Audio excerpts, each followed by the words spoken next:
Friends పొంగడాలు వేయడానికైతే నేనైతే ముందైతే పిండిని అయితే గ్రైండ్ అయితే చేసుకున్నానండి. బియ్యం పిండి మరియు మినప్పిండి అయితే కలిపి గ్రైండ్ అయితే చేసుకున్నాను. ఫ్రెండ్స్ దానికి కావాల్సిన ఇంగ్రీడియంట్స్ కూడా మీకైతే చూపిస్తున్నానండి. చూడండి, స్టవ్ పైన పెనం అయితే పెట్టాను ఫ్రెండ్స్. ఇప్పుడు వచ్చేసి దాంట్లో పిండిలో కలిపేటైతే కట్ చేసిన ఉల్లిగడ్డ, చూడండి కరివేపాకు, పచ్చిమిర్చి, కొత్తిమీర, జీలకర్ర, తగినంత సాల్ట్ ఇవన్నీ వేసుకొని ఆ పిండిలో కలుపుకున్నాను ఫ్రెండ్స్.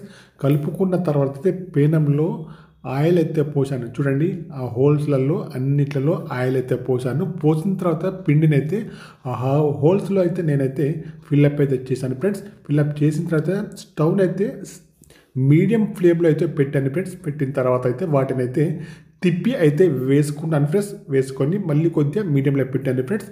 ఇప్పుడైతే తెలంగాణ పొంగడాలు అయితే రెడీ అయినాయి ఫ్రెండ్స్. ఎలా ఉన్నాయో నా కామెంట్ బాక్స్లో కామెంట్ అయితే చేయండి, ఓకేనా ఫ్రెండ్స్.